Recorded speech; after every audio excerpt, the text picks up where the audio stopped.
مسلمان اپنے گھروں سے نماز پڑھنے کے لیے جاتے، جمعہ پڑھنے کے لیے جاتے، کسی کو یقین نہیں تھا کہ واپس بھی آ جاؤں گا اپنے گھر میں، جیسے آج کشمیر میں ہو رہا ہے، برما میں ہو رہا ہے، فلسطین میں ہو رہا ہے۔ کوئی انسانی احترام نام کی کوئی شے نظر نہیں آتی، ایسے ہی ہو رہا تھا اور برسوں سے ہو رہا تھا۔ ہندو مسلمانوں کو مار رہے تھے، یونیورسٹیاں ساری ہندوؤں کے پاس، کالج ان کے پاس، صنعت ساری کی ساری ان کے پاس، قبضہ ہندو کا، اور مسلمان دبے ہوئے سہمے ہوئے۔ کچھ خاندان جنہیں اللہ تعالیٰ نے مال و دولت بھی دیا اور ساتھ میں دین کا پیار بھی عطا فرمایا، کچھ خانقاہوں میں، کچھ درسگاہوں میں وہ لوگ بڑی ذمہ داری کے ساتھ دین آنے والی نسلوں تک پہنچانے کے لیے شب و روز محنت کر رہے تھے۔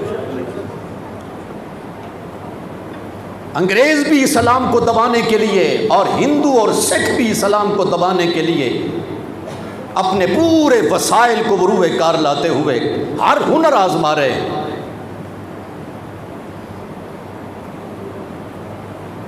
اور 1947 نہیں بلکہ 1857 سے یہ جنگ چل رہی تھی۔ بر صغیر کے مسلمان اس وقت کی کہ انتظار میں تھے کہ اللہ تعالیٰ ایسے حالات بنا دے کہ مسلمانوں کو ایک آزاد ریاست ملے۔ انگریز نے مسلمانوں کو بے حس بنانے کے لیے، بے حس، ان کے اندر سے ایمانی غیرت ختم کرنے کے لیے ان کو گانے پر لگایا، ان کو ناچ پر لگایا، تالی اور باجے پر لگایا، رقص و سرود پر لگایا، فیشن پر لگایا، اور مسلمانوں کو خرید کے کہا سرکاری ملازم ہو جاؤ، تمہارے حالات سنور جائیں گے۔ جو سرکار کا ملازم ہو جاتا، اب جو سرکار کہتی، مطلب یہ کہ جو انگریز سرکار، یعنی انگریز نے اس طرح سے مسلمانوں کو زیر کر لیا کہ اب سرکار انگریز ہے، اس نے تمہیں نہریں بنا کے دیں، اس نے تمہیں ریلوے کا نظام دیا، اس نے تمہیں سارا کچھ دیا، کسی جذبہ ہمدردی کے تحت نہیں دیا، بلکہ یہاں حکومت کرنے کے لیے، مسلمانوں کو ہمیشہ اپنے پاؤں کے نیچے روندنے کے لیے اور ہمیشہ مسلمانوں کی گردن دبوچنے کے لیے اس نے بر صغیر پر اپنے پنجے مضبوط کیے۔ سکھوں کو ملایا، ہندوؤں کو اپنے ساتھ ملایا۔ اور ایک اور دکھ کی بات یہ ہے، بڑے بڑے مسلمانی کا دعویٰ رکھنے والے جبہ اور دستار، وہ بھی ہندو کی ہاں میں ہاں ملا کے قومیں وطن سے بنتی ہیں، قومیں اوطان سے بنتی ہیں، قومیں مذہب سے نہیں بنتی۔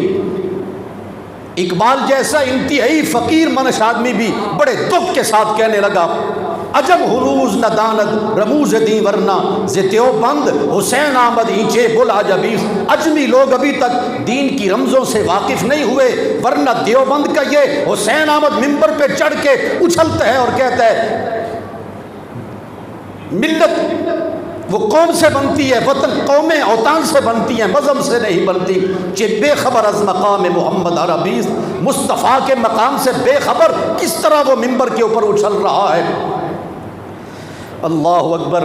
فرمایا دین سارے کا سارا وہ رسول پاک علیہ السلام کی غلامی کا نام ہے۔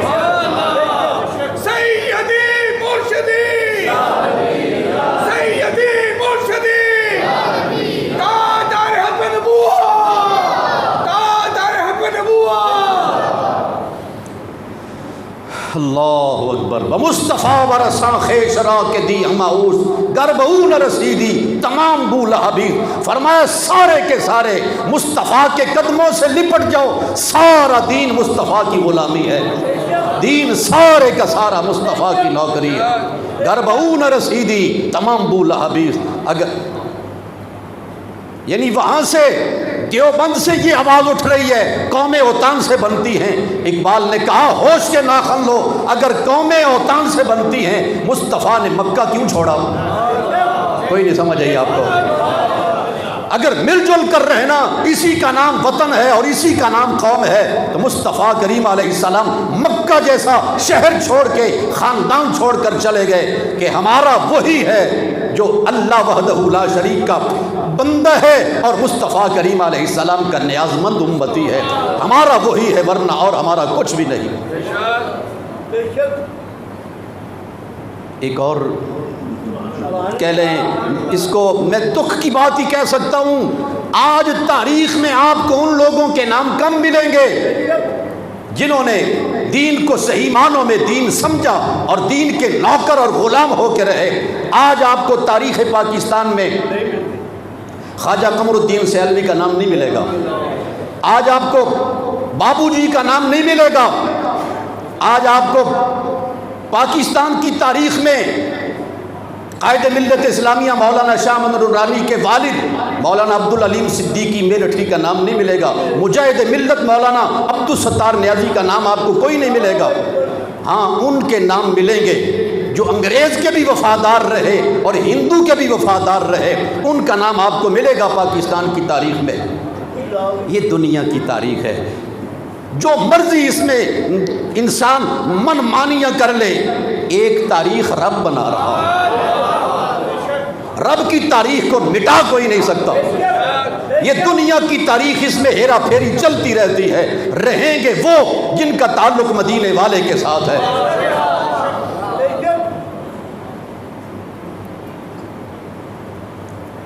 مسلمانوں کے اندر ایک تڑپ تھی، ایک جذبہ تھا کہ ہم ایک آزاد ملک حاصل کریں، ہم جی بھر کے اپنے رب کو یاد کریں. وہاں کوئی سودی نظام نہ ہو، وہاں کوئی بے حیائی نہ ہو، وہاں کوئی ناچ گانا نہ ہو، وہاں ہماری جان محفوظ ہو، ہمارا ایمان، ہماری اولادیں محفوظ ہو، ہمارا مستقبل محفوظ ہو، اور ہم پوری دنیا کے لیے ایک مثال قائم کریں. شرق و غرب کے ہر مسلمان غریب کے لیے ہم اسے اپنا کندھا فراہم کریں. اللہ تعالیٰ نے ان بزرگوں کی قربانیوں کی وجہ سے ہمیں ملک عطا فرمایا.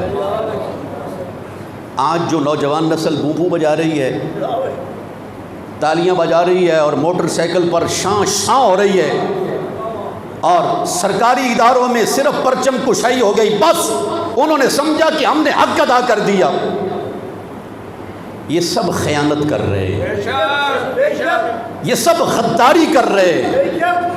ان کو قطعاً کوئی پتہ نہیں شہیدوں کے لہو کا اتنا سستا احسان نہیں اتارا جاتا.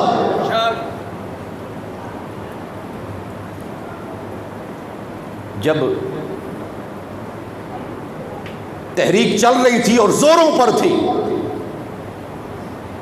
چند اضلاع جنہیں پورا یقین تھا کہ وہ پاکستان کے ساتھ شامل ہو جائیں گے، امرتسر، جلندر اور بالکل جو ہمارے قریب تر شہر ہیں، ان کو یقین تھا کہ ہم پاکستان کا حصہ بن جائیں گے، لیکن ایک سازش ہوئی، ان کو کاٹ دیا گیا. اب ادھر تو 14 اگست کے بعد کچھ امن و سکون ہو گیا، لیکن وہاں قیامت ٹوٹ پڑی کہ تم بڑے جشن منا رہے تھے پاکستان کے لیے، بڑے جلسے کر رہے تھے،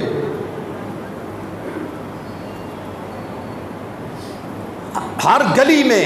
ظاہر بات ہے اب حکومت وہاں ہندوؤں کی مسلمان کے لیے ماں سوا مرنے کے کچھ بھی نہیں تھا. ساری رات گولیاں چلتی، ساری رات لوٹ مار ہوتی، جو گھر قدرے محفوظ ہوتا لوگ وہاں جمع ہو جاتے، عورتوں کو اوپر والی منزل پر بھیج دیا جاتا اور مرد نیچے پہرا دیتے.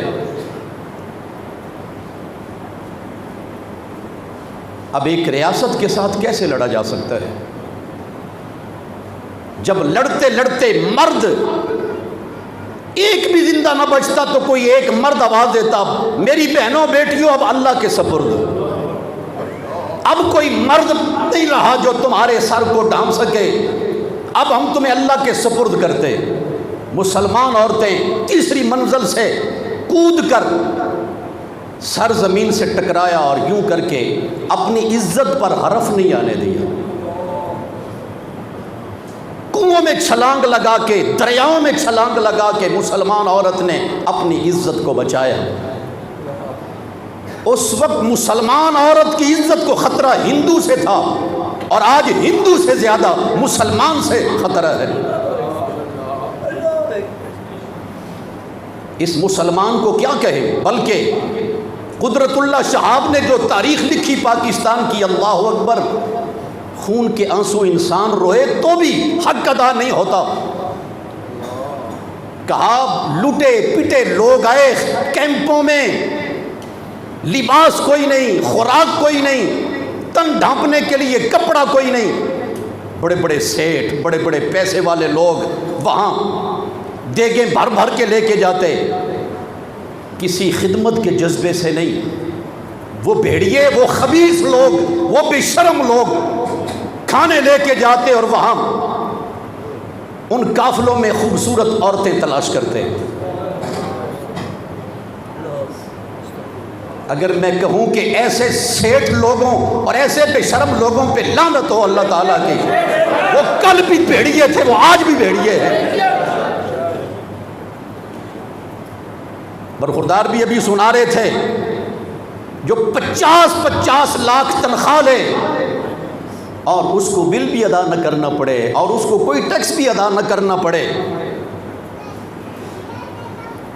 پاکستان کا قرضہ اتر سکتا ہے، پاکستان کا قرضہ اتر سکتا ہے، ان تمام لفنگے لوگوں کی گاڑیاں بیچ دی جائیں۔ پاکستان کو کوئی ضرورت نہیں ان گاڑیوں کی، ہمیں قطعاً کوئی ضرورت نہیں، ہم سائیکل پر بھی گزارا کر لیں گے۔ ایک ایک وزیر کے لیے 10 گاڑیاں، 20 گاڑیاں، اور ایک ایک وزیر کے لیے 50 نوکر۔ تم آسمان سے اترے ہو، تم بہت قیمتی لوگ ہو۔ اور یہ لوگ جو میرے عزیز جن کو بتایا کوئی نہیں، وہ سمجھتے ہیں کہ بھونپو بجانے ہی سارا کچھ ہے۔ تم بھی اپنے طرز عمل پر ذرا غور کرو۔ اس طرح پاکستان نہیں ملا کہ پاکستان بنائیں گے ہم، اپنے خون کا ہدیہ پیش کریں گے اور خون کی ندیاں بہیں گی اور آنے والی قوم بھونپو بجائے گی۔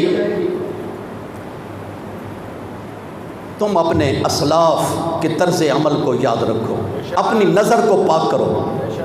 کیا خیال ہے؟ اپنی نظر کو ستھرا کرو، اپنے کردار کو پاک رکھنے کی کوشش کرو، اپنی جلوت اور خلوت کو ستھرا رکھنے کی کوشش کرو۔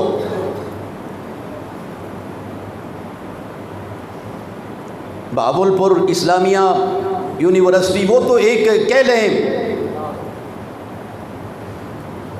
مثال ایک سامنے آ گئی، ورنہ اللہ معاف رکھے ہر شعبے میں جہاں مرد عورت مل کے کام کر رہے ہیں وہاں کوئی ضمانت نہیں، کوئی ضمانت نہیں۔ وہ وکالت کا شعبہ ہو، وہ صحافت کا شعبہ ہو، وہ سیاست کا شعبہ ہو، وہ کچھ بھی ہو، جہاں مرد عورتیں مل کر رہے، رسول پاک علیہ السلام سے بہتر کون سا زمانہ ہے؟ اور میرے عزیز نبی پاک علیہ السلام سے بہتر کون سا زمانہ ہے؟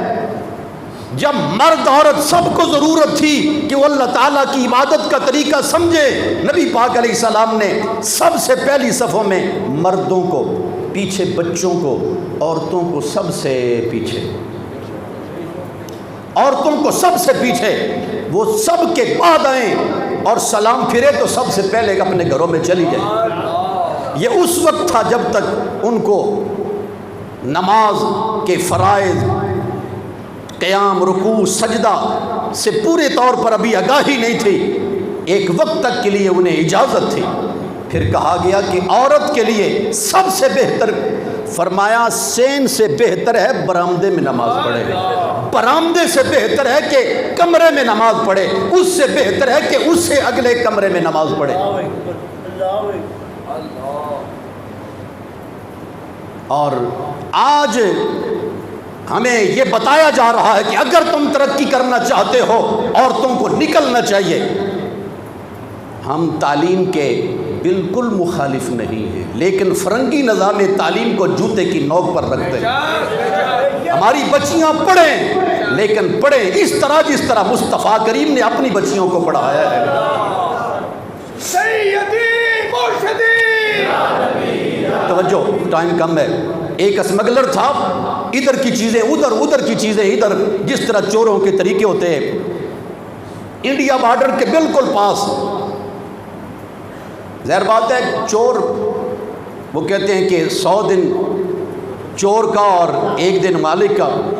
پکڑا گیا، سکھ اس کو پکڑ کے لے گئے، بہت مارا اس کو اور ایک کمرے میں بند کر دیا سکھوں نے۔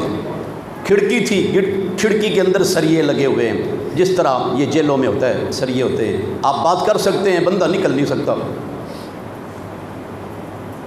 سکھوں نے اس کو بہت مارا پیٹا، بھوکا رکھا۔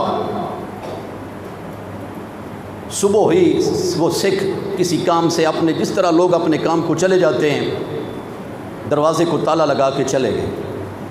ایک بزرگ عورت اس چور کے پاس، کھڑکی کے پاس گئی، کہا تم پاکستانی ہو؟ کہا ہاں پاکستانی ہوں۔ سکھوں کے گھر میں رہنے والی وہ عورت، اس کی آنکھوں سے آنسو بہنا شروع ہو۔ کہا تم کتنے نادان ہو، تم کس قدر احسان فراموش ہو۔ کہا میں ایک مسلمان عورت ہوں، اپنے ماں باپ کے ساتھ، اپنے بھائیوں بہنوں کے ساتھ، اپنے خاندان کے ساتھ ہم اپنی منزل کی تلاش میں نکلے کہ ہم پاکستان پہنچ جائیں، مگر ہمیں گھیر لیا گیا۔ کہا میرے سامنے میرے باپ کو گولیوں سے بھون دیا گیا، میری ماں کے سر سے چادر کھینچی گئی، میرے سر سے چادر کھینچی گئی، کسی کے ہاتھ میرے بالوں تک پہنچتے، میری ماں ایمانی غیرت کے ساتھ سامنے کھڑی ہو گئی، خدا کے لیے میری بیٹی پر دست درازی نہ کریں۔ ایک گولی آئی اور میری ماں کے سینے سے بھی آر پار ہو گئی۔ اور پھر جو ظلم مجھ پر ہوا، میں برسوں سے وہ ظلم برداشت کر رہی ہوں۔ یہ سکھوں کا گھر ہے، میری عزت کے ساتھ بھی کھیلا گیا، میرے وجود پر تماچے بھی مارے گئے، مجھے آج تک گالیاں بھی دی جا رہی ہیں، مجھے ٹھوکریں بھی ماری جا رہی ہیں۔ ایک نکرانی سے زیادہ میری کوئی حیثیت نہیں، لیکن میرے دل سے نہ ایمان نکلا ہے نہ پاکستان نکلا ہے۔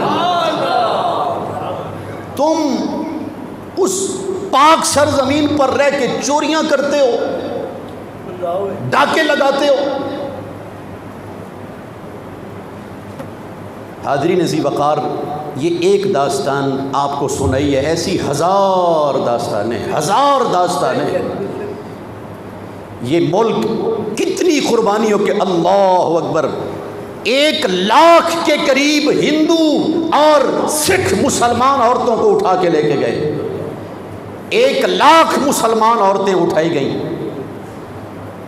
خدا جانتا ہے کس طرح ان کے ساتھ درندگی کی گئی اور کس طرح ان کو مارا گیا۔ 1.25 کروڑ مسلمان وہاں سے ہجرت کر کے آئے، 1.25 کروڑ مسلمان ہجرت کر کے، اور 20 لاکھ مسلمان وہ ہیں جن کا قتل کسی نہ کسی ریکارڈ میں آیا کہ 20 لاکھ مسلمان قتل ہوئے، اور جو کسی کہہ لیں تحریر میں نہیں آئے ان کا پتہ ہی کوئی نہیں وہ کتنے مسلمان قتل ہوئے۔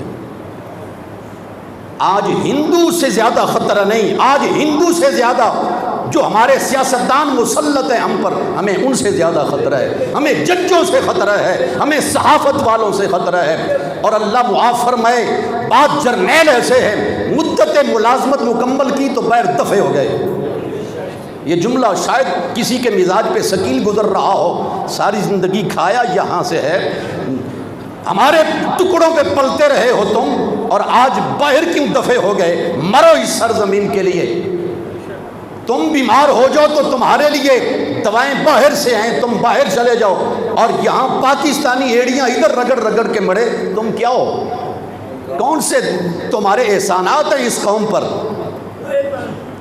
تم پڑھو بھی وہاں پر جا کے، اس ملک کو اپنے پاؤں پر کیوں نہیں کھڑا کیا تم نے؟ بات سمجھ آ رہی؟ یہ چہرہ ہے سیاستدانوں کا، یہ چہرہ ہے بڑے لوگوں کا۔ اس ملک کی زمین پر جس طرح ناجائز قبضے ان لوگوں نے کیے، اللہ اکبر، ایک مثال مجھے یاد آ گئی جو افراد رسول اللہ نے تیار فرمایا۔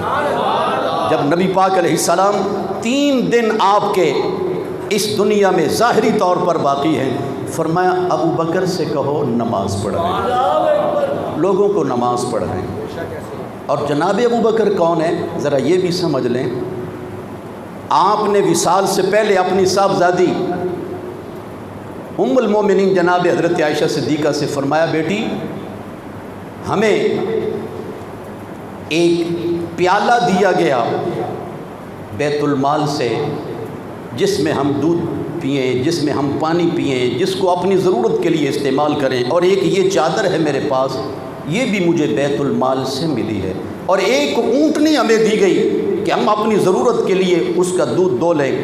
اور آج جب کہ مجھے یقین ہے کہ میں چند دنوں کا مہمان ہوں، میرے بعد یہ اونٹنی رکھنے کا میری اولاد کو کوئی حق نہیں، یہ پیالہ گھر میں رکھنے کا میری اولاد کو کوئی حق نہیں، یہ چادر میری اولاد کو رکھنے کا کوئی حق نہیں، یہ تینوں چیزیں بیت المال میں واپس لوٹا دی جائیں۔ یہ ہیں وہ لوگ جو رسول اللہ نے تیار فرمائے۔ جناب عمر کی بات سنو رضی اللہ تعالیٰ عنہ، آپ مسند خلافت پہ رونق افروز ہوئے، اور اس دور کے بڑے بڑے کیسر و کسریٰ جو فرعون بنے ہوئے تھے اور قوم کا پیسہ لوٹا ہوا تھا، فاروق اعظم نے کہا وہ پیسہ سارا وہاں سے ان ظالموں سے غصب کر کے اس کو میرے پاس حاضر کر دو۔ اونٹوں کی قطار ایک، یوں کہہ لیں ایک کنارہ ادھر ایران میں ہے اور دوسرا مدینہ علیہ میں، ساتھ میں خط لکھا ہوا تھا کہ امیر المومنین ایسے ایسے مواقع بھی آئے کہ جہاں زیورات کے انبار، جہاں سونے اور چاندی کے انبار، اللہ اور بندے کے سوا کوئی تیسرا فرد وہاں نہیں تھا، ہم اللہ کو گواہ بنا کے کہتے ہیں ایک سوئی بھی غائب نہیں۔ جناب فاروق اعظم کی آنکھوں میں آنسو آ گئے، مولا علی پاس بیٹھے ہوئے ہیں، کہا عمر آپ انصاف کرتے ہیں اس لیے پوری قوم انصاف کر رہی ہے، آپ کے دور میں خیانت نہیں ہوگی۔ حضرت فاروق اعظم رضی اللہ تعالیٰ نے کس طرح حکومت چلائی، میں ایک مثال دیتا ہوں۔ یہ بلال گنج ہے، یہ گلی نمبر 1 ہے، یہ گلی نمبر 2 ہے، آگے 3 ہے، 4 ہے، 5 ہے۔ آپ نے مردم شماری کے لیے شعبہ بنایا، ہر گلی کے ہر گھر کو، ہر گھر کے ہر فرد کو لکھو، چھوٹا بڑا مرد عورت لکھو۔ کہا گیا امیر المومنین اتنی زیادہ محنت کاوش یہ کس لیے؟ فرمایا ہر فرد کو اس کا حصہ اس کے گھر میں پہنچے گا، ہر فرد کو اس کا حصہ اس کے گھر میں پہنچے گا۔ یہ نظام مصطفیٰ، یہ ہے نظام مصطفیٰ۔ آج غریب کا بچہ پڑھ نہیں سکتا، کیوں؟ اس کے پاس فیس دینے کے لیے پیسے نہیں، اس کے پاس کتابیں خریدنے کے لیے پیسے نہیں ہیں، وہ پڑھ نہیں سکتا۔ جب پاکستان آزاد ہوا تو اس وقت ہمارا 1 روپیہ اور سعودیہ کا 1.5 ریال، ہمارا 1 روپیہ اور یعنی ہمارا پیسہ سعودیہ کے پیسے سے کہیں زیادہ اس کی ویلیو تھی۔ اور آج ہم کہاں کھڑے ہیں، وہ کدھر چلے گئے؟ ہمارے بعد آزاد ہونے والے وہ کہاں چلے گئے؟ جن لوگوں نے جھوٹ بولا نا ہم سے پاکستان ترقی کر رہا ہے، پاکستان ترقی نہیں کر رہا تھا، وہ دراصل پاکستان کا خون پی رہے تھے، وہ خود ترقی کر رہے تھے اور پاکستان پستی میں جا رہا تھا۔ اللہ کرے یہ جتنے لوگ ہیں اگر ان کے نصیب میں ہدایت ہے تو ان کو ہدایت مل جائے، ورنہ یہ عبرت کا نشان بن جائے۔ اللہ کرے کوئی محمد بن قاسم آ جائے، اللہ کرے کوئی صلاح الدین ایوبی آ جائے جو ہمیں ان خبیث لوگوں سے نجات دے۔ یہ ہندو سے زیادہ خطرناک ہیں، یہ سکھ سے زیادہ خطرناک ہیں، نام اسلام کا لے رہے ہیں اور قوم کو بے دین بنا رہے ہیں، سیکولر بنا رہے ہیں۔ مسجد میں نہ جاؤ، قرآن مت پڑھو۔ آج نصاب یورپ سے آ رہا ہے، ہماری نوجوان نسل جو نصاب پڑھ رہی ہے وہ نہیں جو حسنین کریمین نے پڑھا ہے، یہ نصاب وہ نہیں جو غوث اعظم نے پڑھا ہے، یہ وہ نہیں جو حضرت شاہ عبد الرحیم نے پڑھا ہے، شاہ عبد العزیز نے پڑھا ہے، یہ وہ نصاب نہیں جو امام احمد رضا نے پڑھا ہے، یہ نصاب یورپ سے آیا ہے، یہ ان کو خوش کرنے کے لیے ہے۔ اور اس نصاب میں دور تک آپ کو نہ حضور کی آل نظر آئے گی، نہ مصطفیٰ کے اصحاب نظر آئیں گے، نہ اس نصاب میں آپ کو صالحین امت نظر آئیں گے۔ اس نصاب میں آپ کو بس یہی ملے گا کہ اعلیٰ تعلیم آپ کو یورپ میں مل سکتی ہے۔ دونوں عالم میں تمہیں مقصود گر آرام ہے، ان کا دامن تھام لو جن کا محمد نام ہے۔ یہ جو دن آ رہا ہے 14 اگست کا، اللہ کرے ہر پاکستانی یہ عزم کرے کہ مالک و مولا جس قدر ہو سکے گا میں ملک کی خدمت کروں گا، شہیدوں کی روح کے ساتھ غداری نہیں کروں گا، ان کے لہو کے ساتھ غداری نہیں کروں گا۔ ہر پولیس والے کو، ہر ملازم کو اور ہر ٹیچر کو، ہر شخص کو اپنے ضمیر کے ساتھ اللہ کو گواہ بنا کے یہ وعدہ کرنا ہوگا کہ جو کچھ ہوگا اس ملک کی عزت و تکریم میں ہوگا، اسلام کے لیے ہوگا۔ اللہ کرے کہ ایسا ہو جائے۔